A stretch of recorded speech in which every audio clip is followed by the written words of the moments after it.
we don't use the internet, only the devil will use the internet.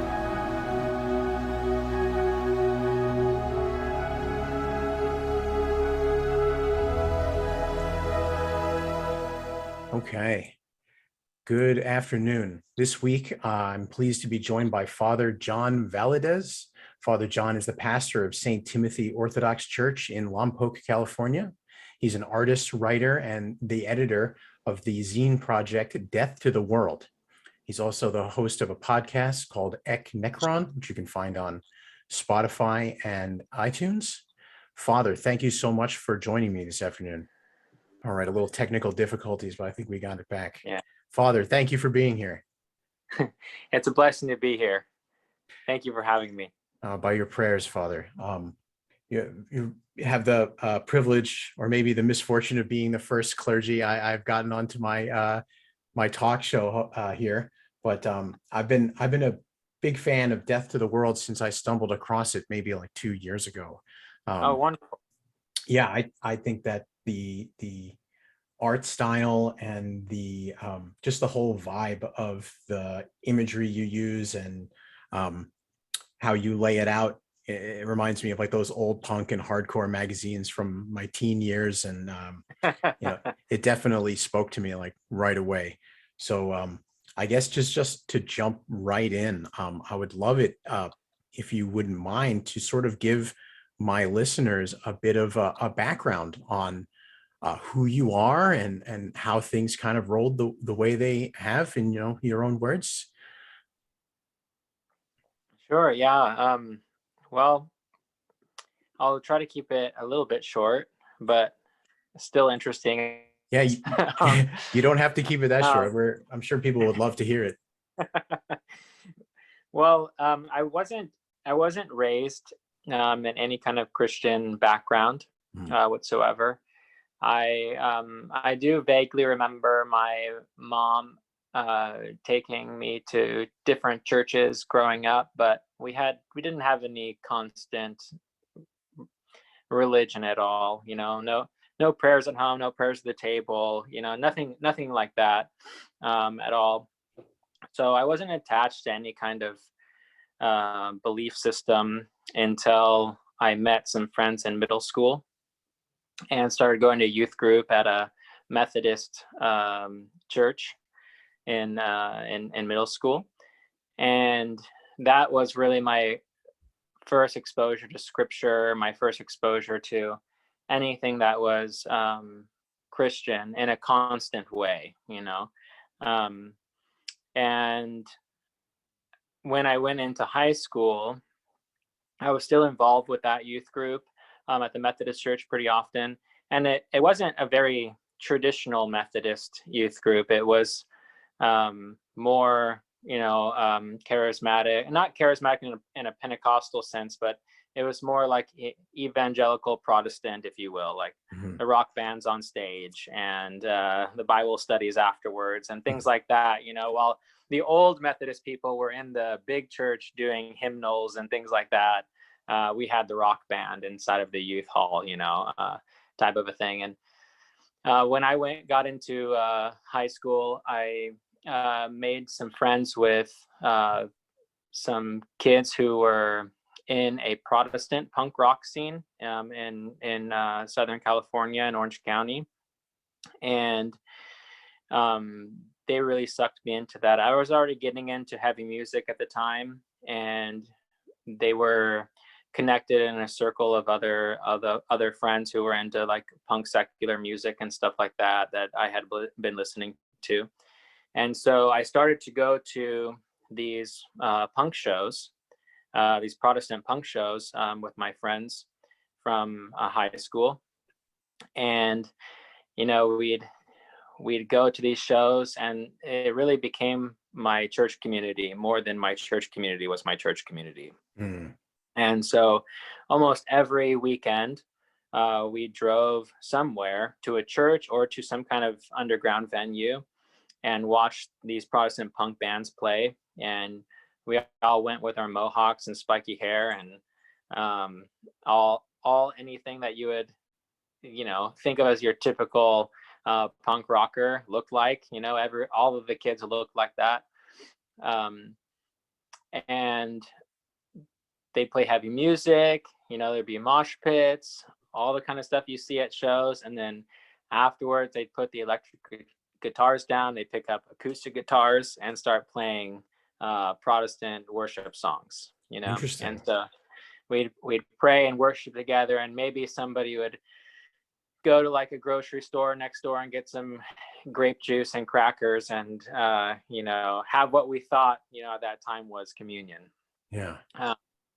And I think the reason why it became this subculture, this Protestant punk rock subculture, became a focal point in my life and in the lives of the other kids that were involved in it, is because it focused on a really radical type of Christianity. And most of us came from broken homes or, really troubled lives in some way or another. And so the whole concept of the American dream and this kind of middle class suburban Christianity that seemed to really take in the materialism of the culture around it was something that started to be really off-putting, because America and middle-class suburbia had failed us in many ways. And so the mainstream churches we were going to on Sundays, we still went to, but they lost their flavor, or their bite, if you will, of Christianity being an otherworldly belief system. And so this punk rock subculture preached that. And the bands preached that. And so we found everything that we wanted inside of this subculture. And so we really attached ourselves to it as our main church, if you will. And so after a while, though, these bands started breaking up or moving to other parts of the country. And so our whole community started to fall apart. It wasn't held together very well anymore. And so a lot of us sought for different avenues to keep our community together. And so we held bonfires at local beaches and did, Bible studies there. We tried different things, but a lot of us ended up finding a Bible study at a tattoo parlor. And the leader of that Bible study is now an Orthodox priest too, Father Turbo Qualls. Oh, wow. Yeah. I love his work. Like, everything I've heard him talk about has been fantastic. Yeah, he's awesome. So he was the leader of this Bible study. That's amazing. Yeah. And he was an artist at the tattoo parlor. And so when the, tattoo machines would shut off at like 10, 11 at nighttime, we would gather together and do Bible study, sometimes until the sun came up the next day. And we met all the time on Monday nights. And the real goal was to try to find a real Christianity, and try to really follow Christ as much as we could in ways that we saw our churches failing us on Sundays. And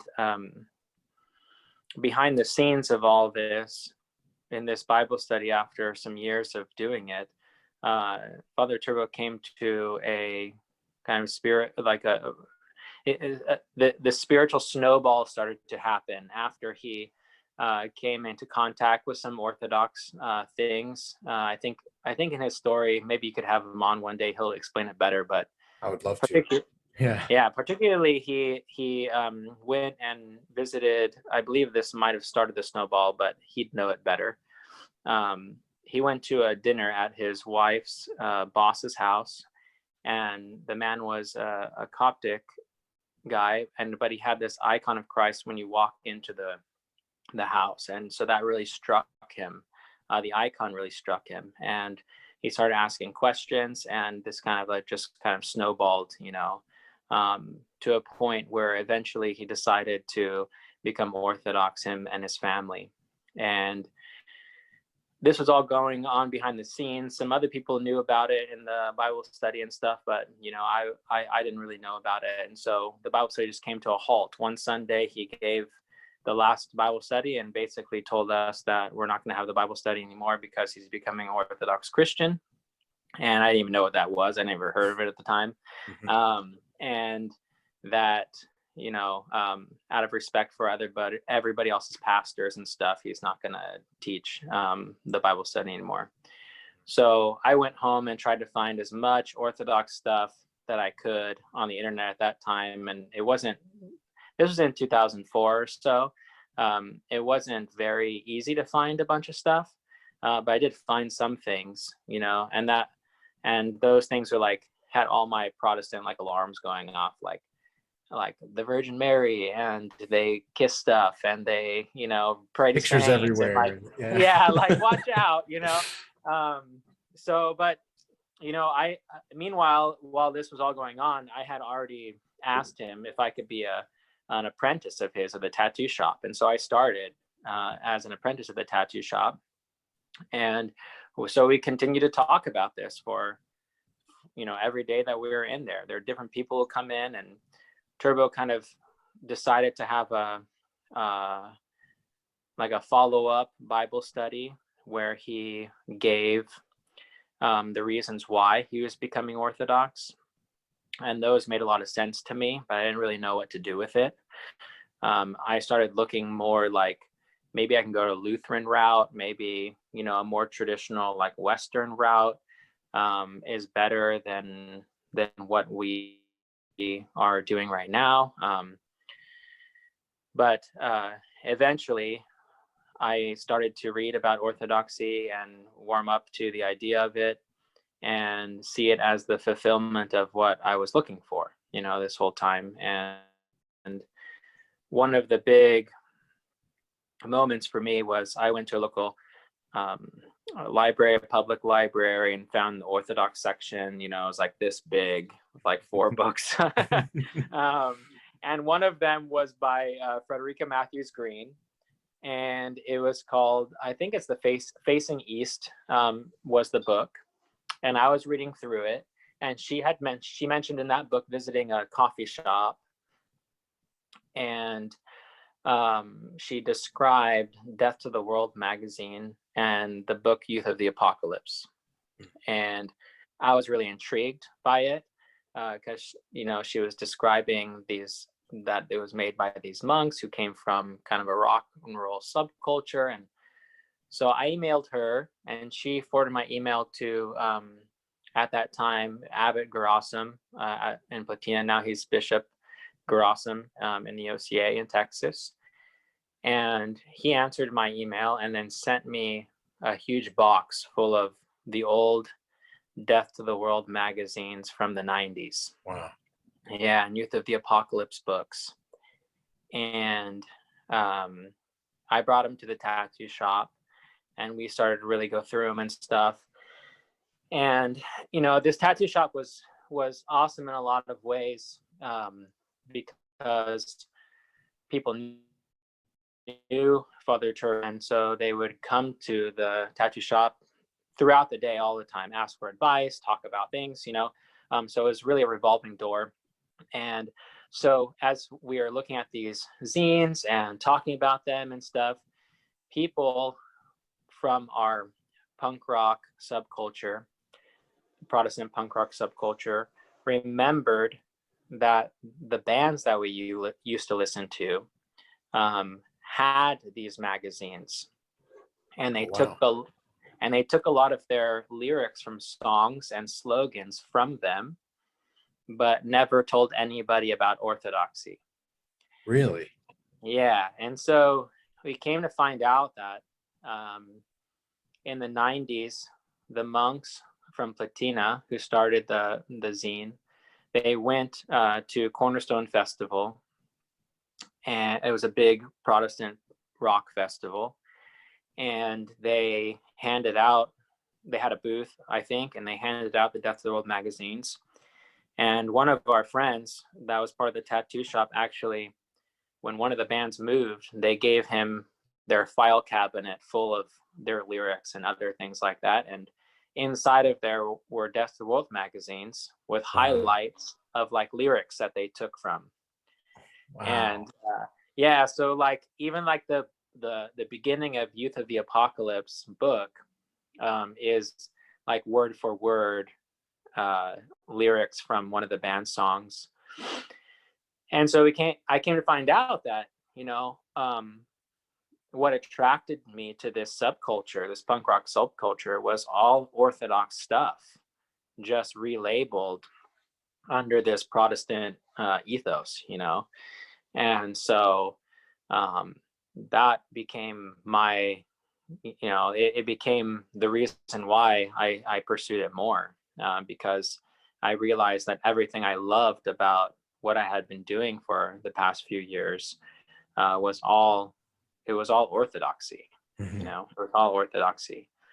So the monks from Patina, they encouraged us to go to a parish, and I found St. Barnabas Antiochian Orthodox Parish in Costa Mesa, California. That's where I was baptized later. And I would go to Patina almost every month to visit the monastery and to talk with the then abbot, now Bishop Gerasum there. And we were at that time as catechumens already making copies of the magazines and handing them out at punk shows and stuff. And we wanted more issues to come out, and the monks weren't really, you know, in a position to continue to do this small little magazine. And so they asked us, we asked them if we could maybe take it on. And so after we were baptized, they gave us a blessing to compile the zines together. And then after they were compiled, to send them to them, and they'd edit them and everything, and they send it back to us, and we'd print them and send them out and all that kind of stuff. So that's how we started getting our hand in it. And it continued that way for a while. And now that I'm a priest, and Father Turbo's a priest, he helps me sometimes with it, and other things like that. We mostly just printed on our own, you know, but still connected to the monastery and still visit there and still in communication with them.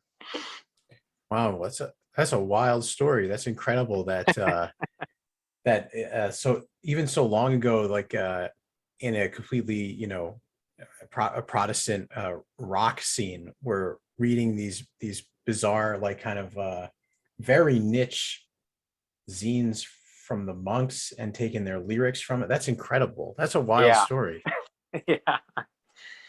Yeah. So about, you know, after the Tattoo Bible Study disbanded, 30 of us were baptized and chrismated. And then the next year, another 25 or so. And then people kind of started to trickle in here and there after that. But the discovery of Death to the World as being an Orthodox thing really, really pushed a lot of us towards the church. Yeah. So it's a blessing to be a part of the ministry now and give it out to other people. Absolutely. About what issue around did you start this like new production where the monks had given you the blessing? The 13th episode, the 13th zine is when we picked it back up. Okay. So it went from 94 to 98, I want to say, and there were 12 issues, and we picked up on the 13th in 2004. So there was a hiatus of some years there. And then here and there, you know, like people that were originally involved in it, they moved somewhere, went to college somewhere. And, you know, I was 19 at the time when we took this over. And so a lot of us were younger, in our late teens, early 20s. So a lot of us have moved around the country and things like that. So some years we've been able to put out an issue or two, some years not. When I was in seminary, almost no issues came out. And so we're picking things back up again a little bit here. Mm. And right now the printer has issues 1 through 5. We digitally scanned professionally all the old zines. The monks had given me the actual ones that they cut out and copied and pasted together and everything. Yeah. So we professionally scanned all of those and can send them to a printer now, because it's so hard. Back in the day, you could just go to what was then a Kinko's and print out however many you wanted. Yeah. Now it's hard to do that. So we have them digital so that we can send them and get them printed and have them come back. So issues 1 through 5 will see, their physical form for the first time in a long time, coming up here in about a month or so. That's awesome. So we're happy about that. And then now that we have them all digitally scanned, I could do more. We can do more and more and more until everything is available for people to get and to look at. That's great. Yeah, I had seen a lot of the scans and random clips and images just throughout the internet when I was kind of, starting to notice Orthodoxy and look into it. And I was able to get, I think, episode, right? Yeah, I can do that. Issue 27, I believe, was your most recent one. It has like 27. It has a whole new font and everything on the top there. And yeah, it was amazing, like having it in my hands as opposed to just looking at it on the internet and through like different pictures. Like, it was great. I read that thing cover to cover, and I'm waiting for it to come back in stock, because I actually gave it to a friend of mine, hoping that I could just like go, oh, just go buy another one. Here, you can have this one, and I'll pick up another one. And it like, gone. I know. Yeah, people say that all the time. You guys need to have more stock. And my family, we just recently moved a little bit out of town, but not too much, to a small house, but it's on some land. So it's a plus for our kids and all that stuff. But Death to the World suffers because we only have a very small space in our house for it. Mm-hmm. But we're going to be expanding that and taking care of that problem pretty soon. So we'll have more stock available and able to keep on hand and that kind of stuff. Right on. Yeah. Okay. So this is about like 2004, 2005. You're a tattoo apprentice. You get accepted into the Antiochian Orthodox Church, and you start printing new issues of Death to the World. What happens next? So we went to Cornerstone Festival a few times, the same festival monks did in the 90s, and set up booths there and set up like a small chapel there. We did daily services there. And I was visiting the monastery pretty often, as much as I could during that time. And I thought, maybe the monastic life is a life for me. And so I was dabbling in that and didn't really know what to do with my life during that time. And so Bishop Gerassim decided to send me or help get me to Alaska to check out the monastery on Spruce Island. And so I did that twice. Like, I went out there and lived for a month with the monks, and that was just an incredible experience in my life. Yeah. And after I came back the first time, I thought, I was still thinking about what to do, what I want to do with my life, and didn't really have a lot of direction. And when I went to go up the second time, I thought, maybe I'll go up this time, and after I come back, I'll tie up loose ends and go back to live there. And that was in about 2011 or so. But right before I decided to do that, I met who is now my wife, Professor Christina. And so God put, her in my life. So when I came back, I decided not to go and pursue the monastic life. No.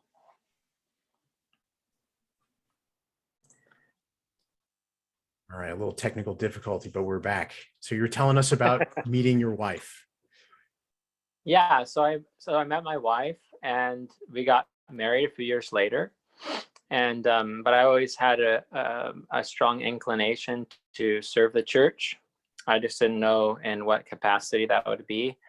And I took on a few different jobs, which I liked, but they weren't as satisfying as maybe they could be, and definitely not as satisfying as serving the church. So after a few years of being married, and we had our first son and our second son just about to be born, we decided to go to seminary.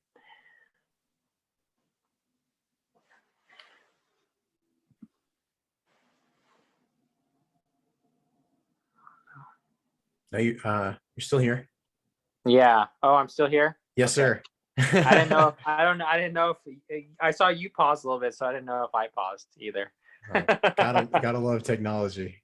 I know. All right, so which seminary did you go to? We went to St. Vladimir's. Vladimir's, okay. Our archdiocese pays for most of our seminary if we earn a scholarship. Mm-hmm. And so they decide where you go. You don't get to decide that. Gotcha. So, it's funny is we actually wanted to go to St. Tikhon's. We went and visited St. Tikhon's as a family together and stuff, and then we ended up going to St. Vladimir's anyways, which was good. It worked out actually pretty well for the family, that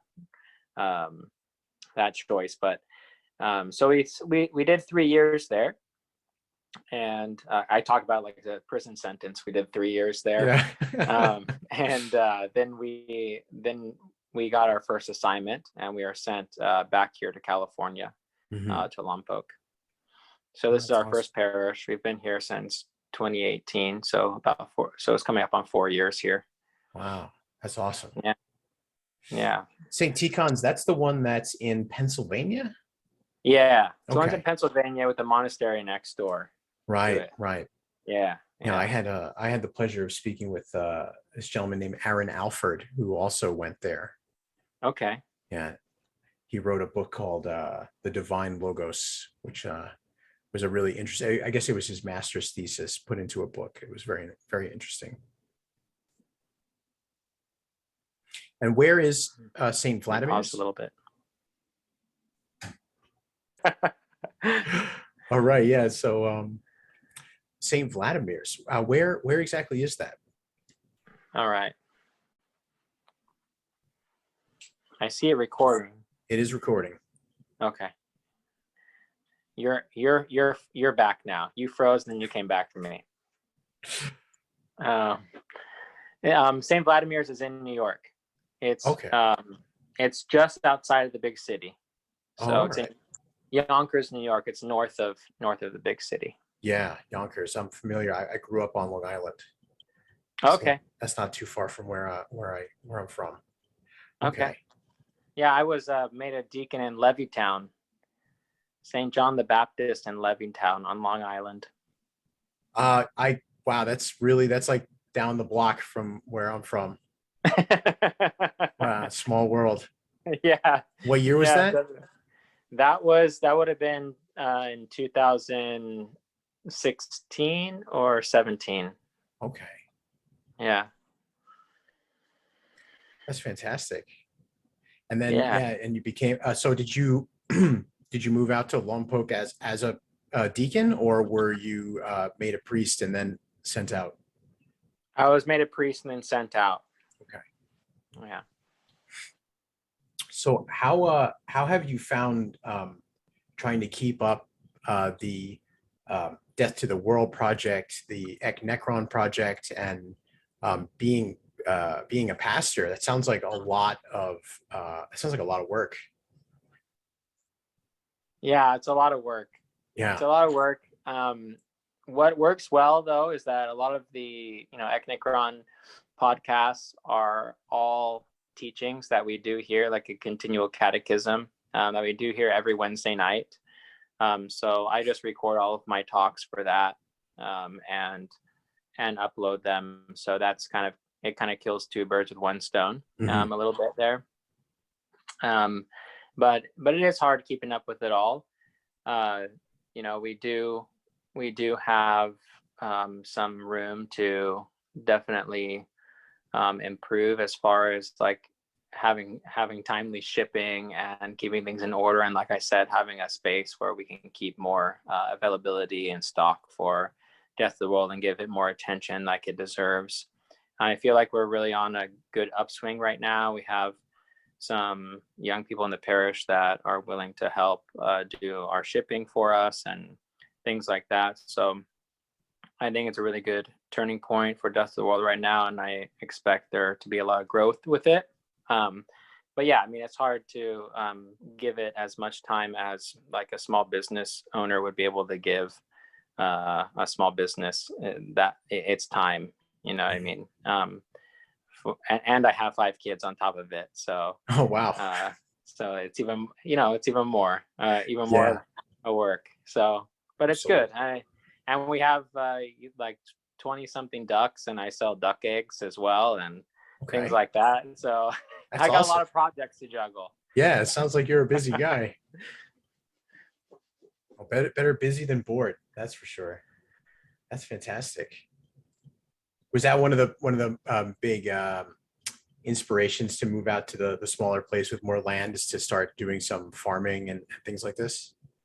Yeah, to have more room for our kids to run around and to get some animals and maybe make a little bit of our own food. So yeah, absolutely. I mean, nowadays with the state of things when it comes to prices and supply chain and all these things, and even the supplies that do show up, like the level of processed food and the weird stuff that's in them now. Right. It's I think if people can make it happen, start producing your own food is probably a good idea. Yeah, it is. Yeah, St. Paisios, he said that, that when things start getting bad, to make sure that you can try to produce some of your own things, for your family. Are these skills that you picked up while you spent time at the monastery? Maybe a little bit, but a lot of it has just been a huge learning curve. Oh, beautiful. I love it. I love to hear that, because I grew up in cities my whole life, and now that I'm interested in doing these sorts of things, I'm like, okay, old man, it's time to learn something new. Yeah. Like It's a big transition, and with all these complications that we never really thought of, And in some ways we're like, oh, that's why people live in cities, or that's why people went to the cities. We had a mountain lion take a goat from a neighboring farm right next door to us. Oh, wow. Things like, I've heard the mountain lion at night. I've heard its call at night in the spring, and we have 5 little kids running around, and they're attracted to kid noises because they sound like animals in distress, apparently, to them. So there's all these things, like, oh, we didn't really think about that before. Didn't really think about like the dangers of being in a place that's more open with predators and things like that out somewhere where you just don't think of things like that. How do I deal with my well water? How do I this? How do I that? There's so many more comforts in a city that you just take for granted many times. Yeah, absolutely. So it's been a learning curve, but it's been excellent. I guess to get back onto track with the Death to the World project, what do you what is your focus or your hope for it, or what are the next steps that you're moving forward with? Because I discovered your Telegram channel. I see that you post pretty regularly there. You have Instagram, which seems to have pretty regular posts. It's how I was able to contact you. And I just saw a Patreon link that you put up. Yeah. So it seems to me from the outside perspective that things are rolling pretty well with Death to the World. Would you like to talk about that? Yeah. We just started a Patreon with some cool things that will be put up on there and posted on there. The podcast was a big thing to connect up with Death to the World in that way. I'm still working on a new issue and hopefully will come out sometime at the end of the summer. And there's some other priests and stuff that are writing for that, which is going to be really nice to see. On the website, we're going to be putting some new stuff up on there as well.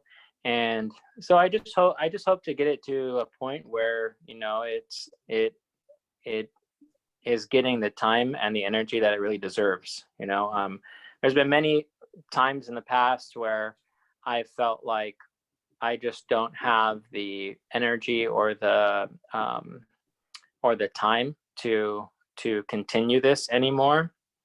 And every time when I get to a point where like I want to either call it quits or hand it off to somebody else or something like that, I always get these emails from somebody that's like, oh, thank God I found Death to the World because it brought me into the church, and so it's always kept Death to the World afloat, the inspiration from those people that have found the church through the ministry, just like I did. Yeah. Even when it wasn't really being printed or anything like that, it still was a gateway for me. And so that is a continuous, reminder and inspiration to keep things going. And now I feel like after being a pastor at a parish for about 4 years, I'm really finding a groove.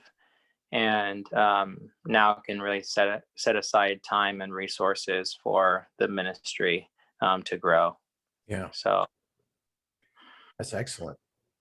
Yeah. So God knows, where it will go to and what roads, it will go down. But I'm excited about the Patreon thing. I'm excited about new issues coming out and the podcast stuff that's going on. So.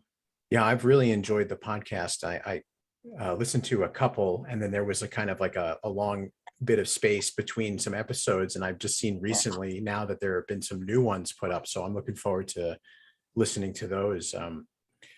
So that you were saying is sort of recordings of the catechumen classes that you do at your parish.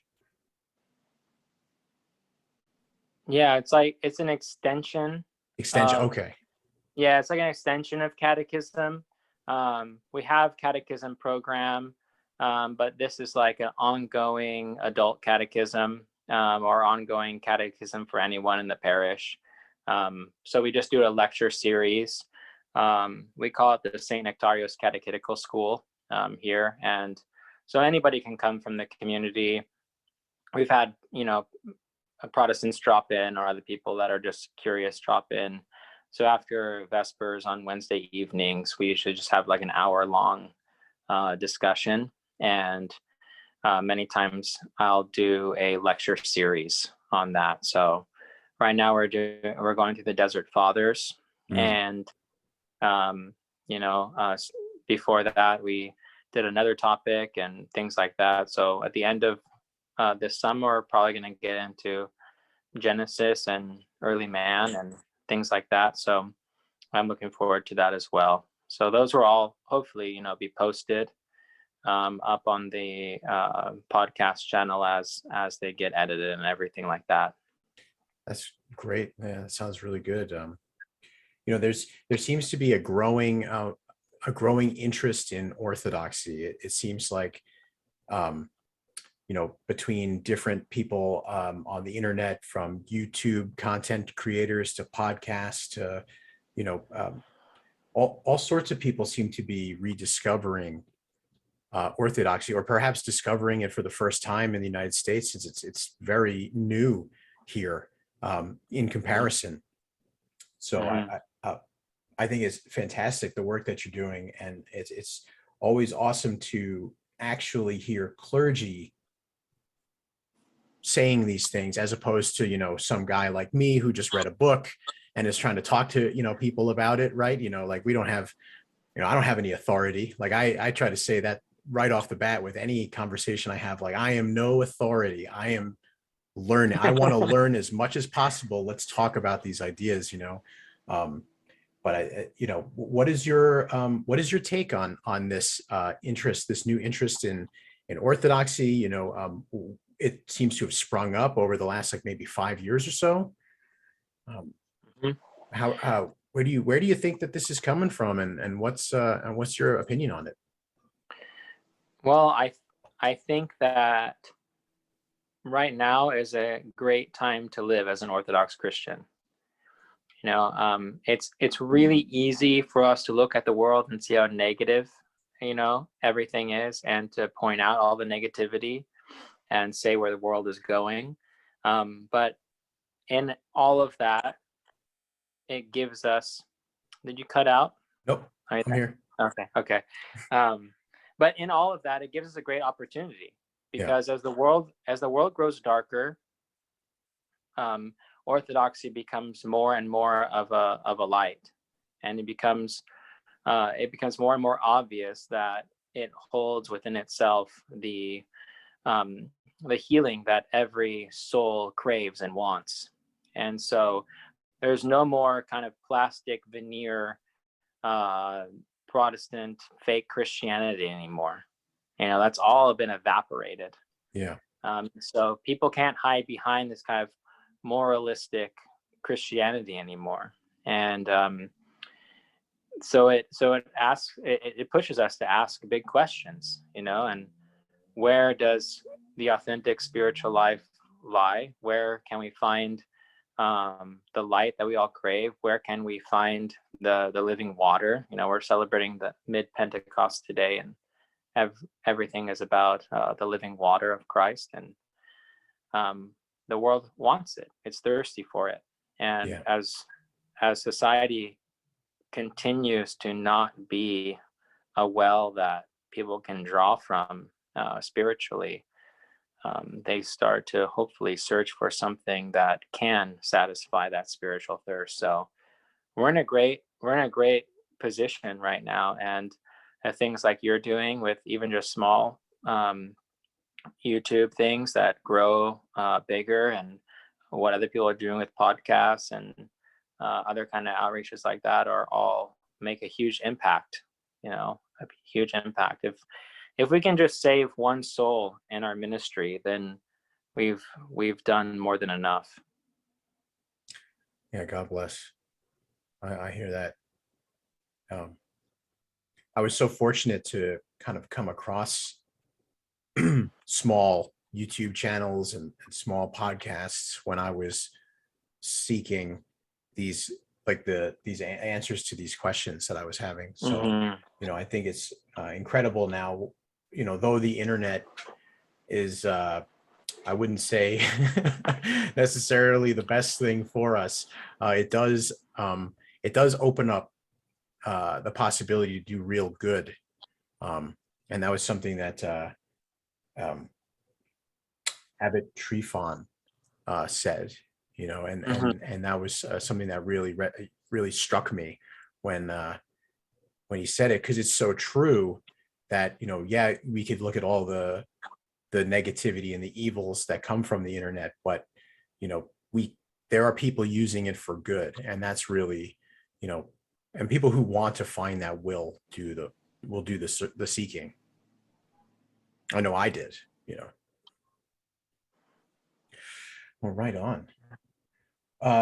So we've covered quite a bit of your history, your projects, the things that you're working on. Is there anything else that you're working on that I haven't touched on that maybe I wasn't able to put together when I was looking up information for this episode? No, I think you got it all. Well, that's fantastic. Well, so what, I've had you on for a little over an hour, and I really appreciate the time that you have given me to speak about these things.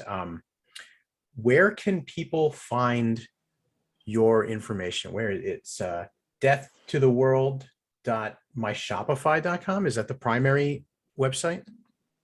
I think so. The link to the store, I think so. I don't even know it, look off the top of my head.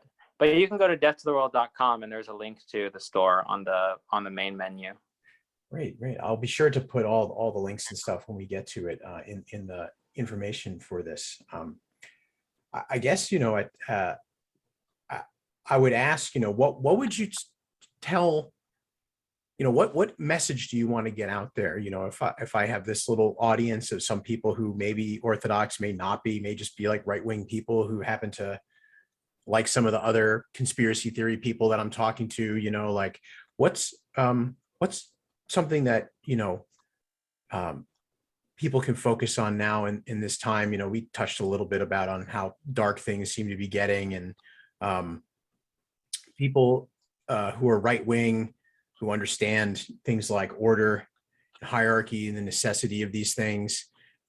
Maybe people who are disillusioned with the government through the obvious the obvious corruption and the deep rabbit holes that some people I've had some very prominent quote unquote conspiracy theory writers on, so I think we're all kind of in that milieu. What would you like to say, to somebody who's seeking?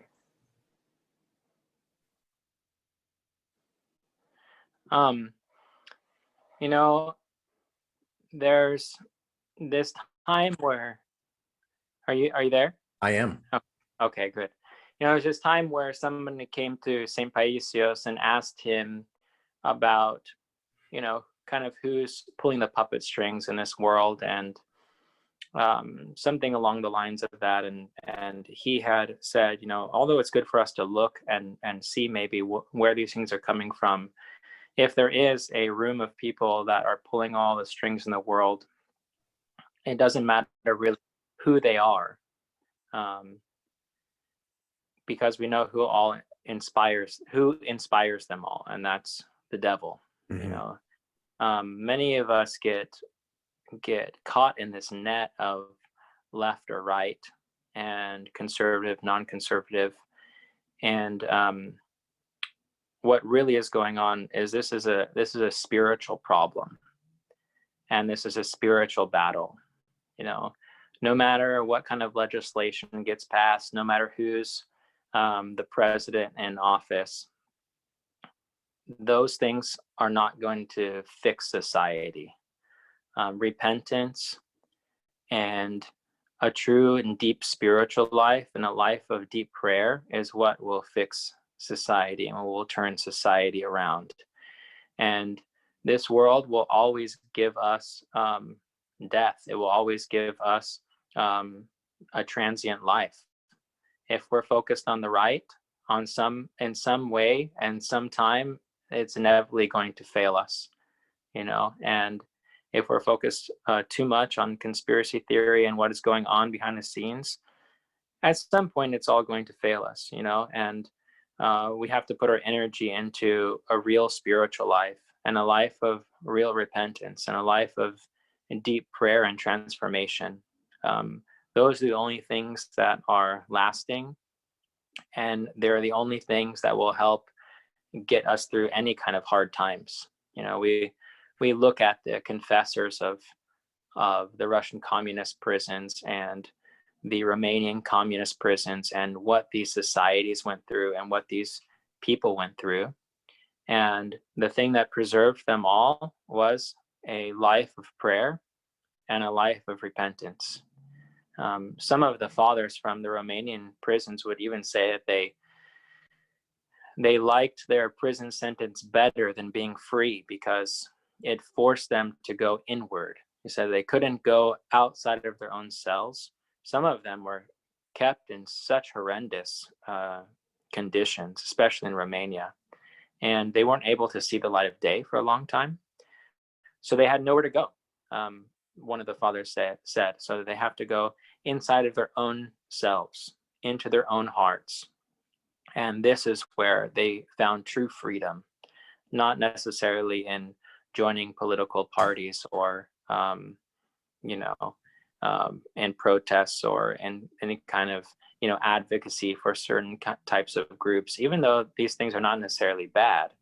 If we don't have an inner life and we're not really searching out who we are and in the innermost depths of our being and finding true prayer and repentance in that search, then the world will continue to plunge itself into chaos, and it will continue to fail us and discombobulate us and dissect us and rip us apart and everything that it seeks out to do. So the true rebellion, this is why the monks, when they wrote "Death to the World" in the top, they said the last true rebellion, because there's many rebellions, and they said the last true rebellion. It means to be dead to this world and alive to God. That is the true and lasting rebellion. Absolutely, that was well said. I think my priest would really like that. That comment, because when I asked him for when I mentioned to him that I was doing these shows, and I asked hey, I'm having another priest, he agreed to come on and talk to me. Would that be all right? I just wanted to make sure things were okay before I did so. He's just like, yes, just priests should not be advocating for political parties. They shouldn't be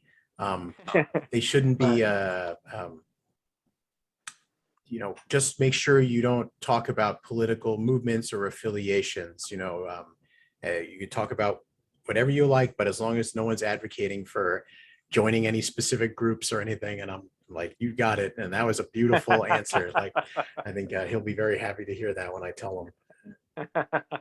Wonderful. I've only been I've only been Orthodox for a little while, but I've been on the path for a very long time.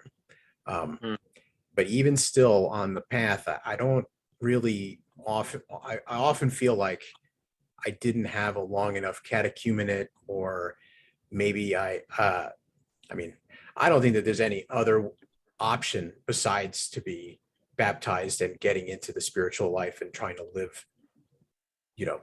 live my values out the way it's supposed to be. Like you can ruminate on these things forever, but once you realize that it's true, you can hold off on that, but it just seems silly in a way, because there's really only one way to go. But even still, like, I still feel very fresh. And what would you say to someone in my position who's just trying to live the spiritual life, trying to do what I can and learn more about it, and be very active in it, and give it my best shot. What advice would you give somebody in that position? I would say, to live simply as possible, to stay out of your head as much as possible. That's really hard for us modern day people. We have so many things buzzing in our heads and so much, quote unquote knowledge that's really just statistics and all sorts of junk flying in and out. And there's a tendency to want to really learn about the faith and to know about God. And there's not a lot of focus on knowing God. So there's two different, there's a difference there. Knowing about him. Yeah. All right. Just, the demons are in the internet. They don't want to get this good advice out. That's what's happening. I don't know. Maybe you're being protected from me. No, I was saying that I think there's a lot of focus in the lives of converts on knowing God, right? or knowing about God. And many times this just is kind of occurs naturally, because catechism is where we're trying to just know about the church, what's going on in the church, what's the history of the church, what does the church believe, what should I do, when should I bow, when, what do these things mean, all that kind of stuff, which is pretty natural, but there has to be a point where we start to focus less on knowing just about stuff, right? And actually knowing it, and really allowing it to be implanted into the heart, and really take on a life that is more simple, and a life that is on a path to knowing God and not just knowing about him. We really have to enter into a more deep life. We have this tendency to live life on the surface, and I think Father Seraphim Rose really recognized this in the lives of Americans, is that we don't even know ourselves, right? We don't even know how to function, in an emotionally stable way sometimes, and all that kind of stuff. And so, he would tell people, read Charles Dickens, he, gave them classical literature in the very beginning, so that they could at least start with like small steps on just knowing how a human being should act in a decent way. And so there's a lot that we have to learn as Americans, and as just modern people in general. But I think that the focus that we really need to have, especially during this time, is to really know God on a deep and a personal level, rather than just knowing about him and allowing orthodoxy to be kind of head knowledge. Because we do have, so many great things. And it is true that we're the Apostolic Church. It is true that we have ancient traditions that are correct. It is true that we have the true theology and all that stuff. And it's good to know it, and it's good to be able to say that to people. But at the same time, we have to really live it, and we have to really immerse ourselves in it. And we have to really be real theologians, which are people who pray. So prayer life, get out of your head. Don't worry so much about reading the theological texts. I've heard it said that the lives of the saints are often more applicable than reading some essence energies distinction or something like that. Would you say something It's true many times. And like I said, it's not bad to know those things. It's not bad to read books on them, but we have to embody them. We have to embody them. We have to embody the teachings. Thank you. Well, thank you very much for that, because I really, I'm always looking for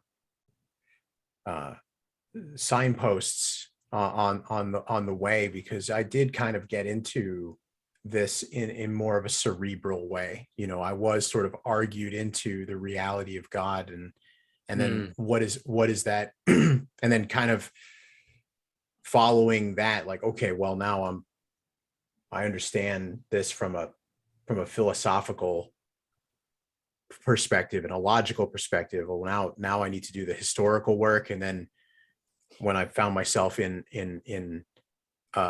accepting orthodoxy, now I'm trying to, let it do its work on me. Like, it can change you, it can change your heart if you allow it to, and I'm trying to allow it to do that for me.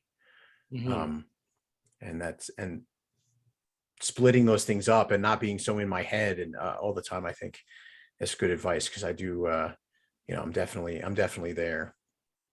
And it's hard not to be, especially with, when you look around, like you were an artist yourself, and you have to be an artist to be able to put these magazines together. And if you were a tattoo artist, I went through that world, and I worked in entertainment as a professional artist, and you don't see anymore the stories like Father Turbo was suggesting, like Charles Dickens or something. The narratives and the media and the entertainment and the stories that we get fed to us are no longer stories that teach these behaviors, like these right behaviors, these deeper truths, and I see it kind of everywhere. And now that I'm trying to process all of this, I watch modern cinema and media, and I just see all of the things that are amiss with it. Yeah, It's challenging. there's a lack of desire for transcendence. And that really shows in a lot of aspects of our culture. I watched a movie with my wife last night called Belfast. It's about, it traces basically a boy's life in Northern Ireland and Belfast during the beginning is the clashes between Protestants and Roman Catholics. And he lives in a Roman Catholic neighborhood, but his family's Protestant. I found myself in watching that movie being very it was a great movie. It was very wholesome. But the thing about it is that it brought this kind of nostalgic feeling to me, and almost a sorrow, that we don't have this kind of stuff anymore, the pure boyhood of just being out and playing with friends, down the street, and all your neighbors talk to each other. You had a mom and a dad, and married couples getting together for dinner or dancing in the street together, and this kind of traditional life has completely been dismantled. And so we don't even have a foundation to begin with anymore. We have to find the foundation and then to build on it. Yeah, you're right. You're absolutely right about that. I was raised Roman Catholic, and but I lived in the suburbs where the parish was really scattered, and I never saw people really living it. You know what I mean? And it's a real shame, looking back, all the most important people in my life who were from the generation before my parents all passed away pretty early in my life, and they were much more serious about religion than my parents were, though we still went to church and these things. And I remember being really disillusioned with it, I could see the value in it. And when I saw it in films and I saw it in classic literature, I felt that yearning for a time when people took this seriously. Does that make sense? It's not just going to a building, doing the ritual, taking the bread and wine, and then leaving and going to lunch or something, and then not thinking about it at all until the next Sunday, really. And that's kind of how it felt going to Catholic mass in the suburbs in the early 90s.